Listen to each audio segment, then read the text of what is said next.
Ian lives in Pontypool. He's married to Sharon and has two sons, Martin and Adam. What follows is Ian's perception of life, relationships and work as he lives with multiple sclerosis. His story at 40.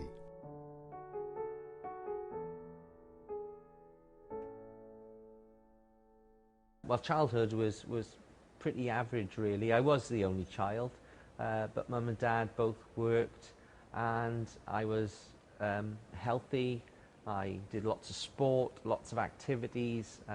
I was a huge music fan, and schooling was just average. You know, there wasn't anything particularly brilliant, but you know, it was just a normal life, as you know, if you can define what normal is. But then obviously as I got older, I did experience a little bit of the wider world. I joined a heavy metal band in 1988 and had 2 great years of just enjoying myself. And then family came along, so everything up until the point of diagnosis and the onset of disability was fairly average, really.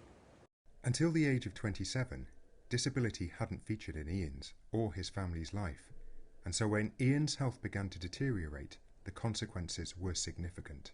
I was diagnosed with multiple sclerosis in 2000, and I've been disabled using a wheelchair since about 2004, 2005.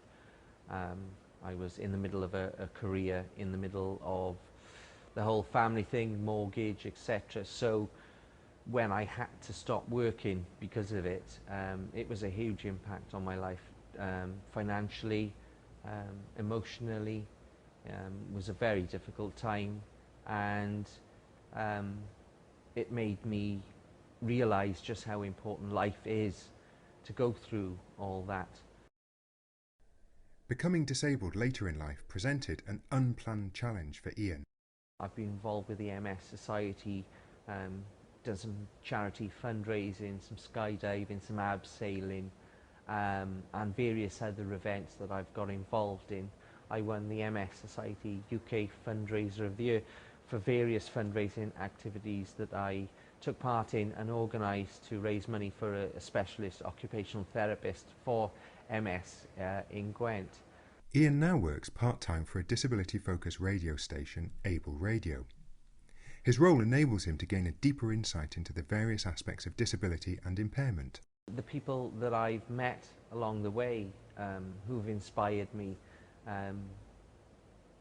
with a varying degree of disability, and whether that be learning difficulties or physical disabilities, these people are incredible, and it's quite humbling actually to get involved with people that have so much to give, and maybe in 40 years ago they would have been written off or institutionalized. Now they have a chance to get out there and have their voices heard. As Ian's condition progresses, the support he receives from others really makes a difference to his life.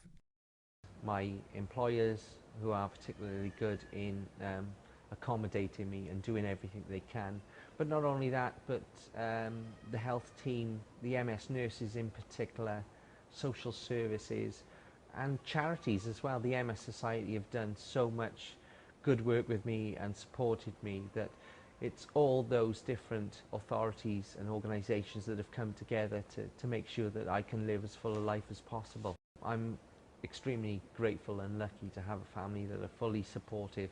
That's my close family, and that gives me so much strength, and that enables me to live the life I want to.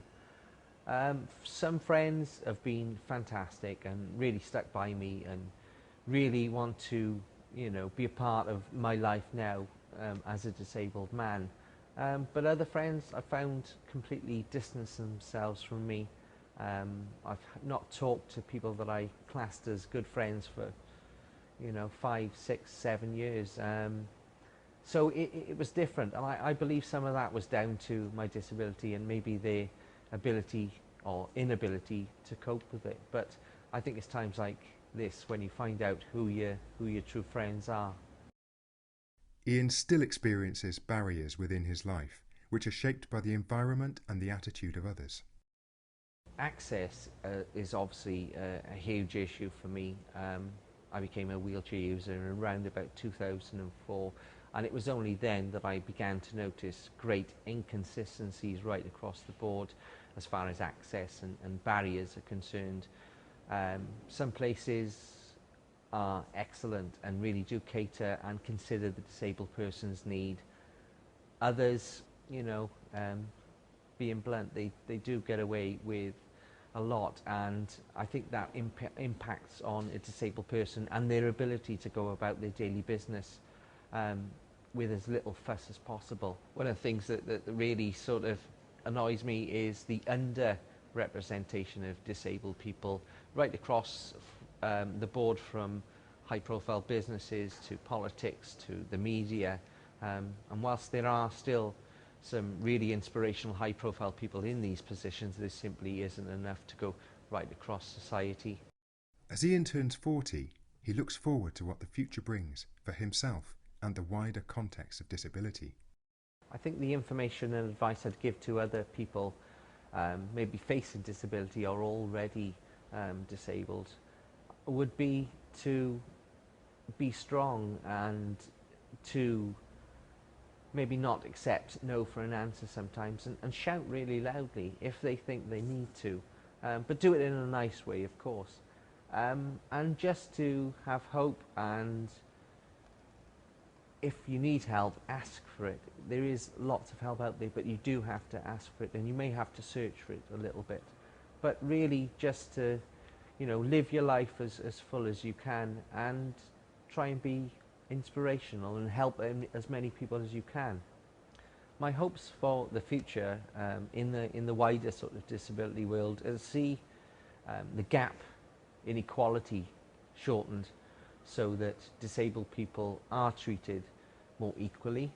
But not only that, there is a more tolerant and more understanding approach by members of society that are not disabled or have no connection. Disability has brought a whole new world to me. It's made me personally change and become far more tolerant, far more understanding of people's conditions and people's limitations and their boundaries. But the people that I've met through working with charities and organisations, they inspire me to go on and to carry on and to do so much more.